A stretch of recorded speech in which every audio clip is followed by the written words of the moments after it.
Welcome to r/MaliciousCompliance, where people conform to the letter, but not the spirit of a request. Hit the like and subscribe, and let's begin. We have 3 great stories for you today. The first story. If someone asks for your help, you need approval to help them. Okay. I work in a law firm as a legal assistant. My boss does not like me. No clue why. She just doesn't. I'm not unconvinced. The only reason I haven't been fired is because every attorney I support hardcore goes to bat for me.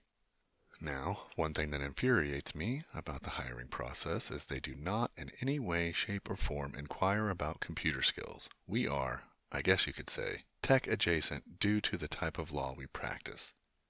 But I've also interviewed at many other firms who require a typing test and some sort of Microsoft literacy test. I've come to be known as a computer whiz kid. I'm not even that great, I'm just really good with Microsoft products. My middle and high school were a bit obsessed with us having computer skills, so I was Microsoft certified at like 14 years old, and while a lot of knowledge base is gone, I still know my way around an Excel file. This is where I think my manager started to not like me. Within a month of me starting, I showed her up multiple times on how to do things, but this was all one-on-one training. Not like I called her out in a meeting. She would show me how to do something like, say, how to concatenate in Excel. I couldn't even tell you how she was doing it because it was so convoluted and cumbersome. I asked if I could show her how to do it properly. She said yes. And then she was stunned when I did it in 2 minutes versus the half-hour explanation she had given me. I phrased this badly. The combo went more like this. I've actually had to do concatenations a lot at my previous job. I did it a little bit different. Can I show you and get some feedback on it if it would be okay to use, as I am more comfortable doing it this way? This repeated itself with several other things, and finally, I just stopped making suggestions because it became clear she didn't want to hear them. Because why let someone help you become more efficient, right? As my attorneys spread my skills to the rest of the firm, I was starting to be asked with other people's tasks so they would be done quicker. Then, other attorneys started telling their assistants to ask me for help. I never minded, as they always asked if I had time before just assuming I would help them. My manager caught wind of this and had a meeting with myself and HR that I was doing unsanctioned and unapproved training. Her words, not mine. I brought up that people came to me. I did not seek them out. And she said, "But you need to run everything by me." I asked if I had to do that if it was a 30-second fix, and she said yes. Okay, you got it. So I did just that. Someone asked me for help fixing a document header. Hey manager, okay if I show so-and-so this? Someone asked me how to make Excel columns all the same size. Hi manager, am I okay to get help? Get asked how can I make it so when I copy and paste it's the specific format? Manager, can I show them? And cover my bases, I copied HR. Want to show I am abiding by the rules. Multiple times a day. I'll give her credit, she lasted almost a month, but I was on PTO 1 week.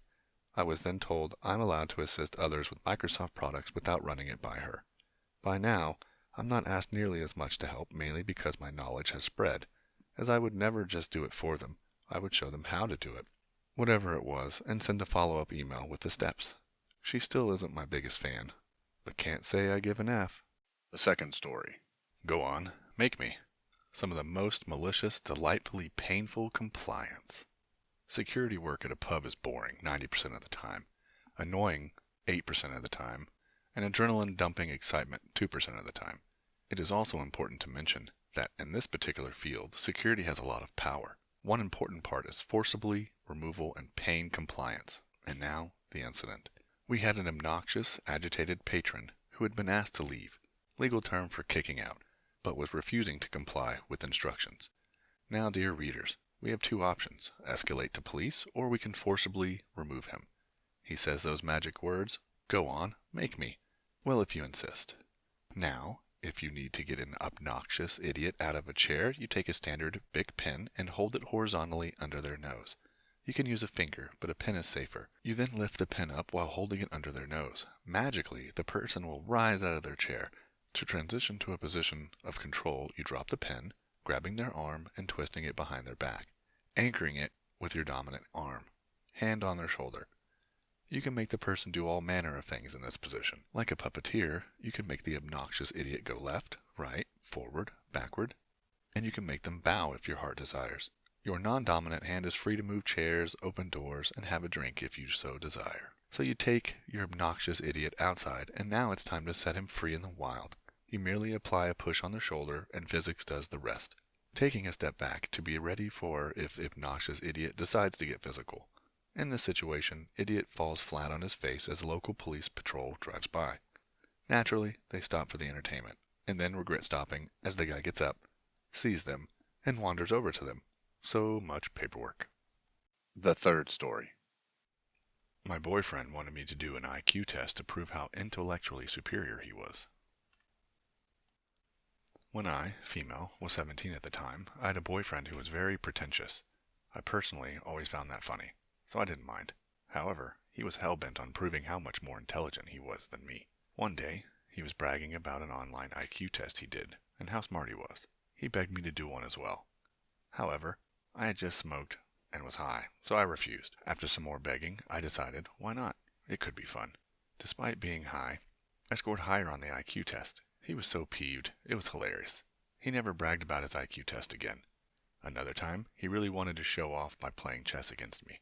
I'm really bad at the game, and told him so. But I knew people who were good, and they gave me the advice to never have a pawn that was not protected by another. So I did just that. Halfway through, I had captured most of his pawns, and he rage quit. At chess. He flipped the board and broke some of the pieces. Needless to say, a week or two after we were no longer together, I made him too insecure, and he went back to his ex, who he called extremely stupid. At least he gave me a lot of laughing materials for years to come. I hope you enjoyed these stories. Don't forget to subscribe if you want to know when the new videos come out.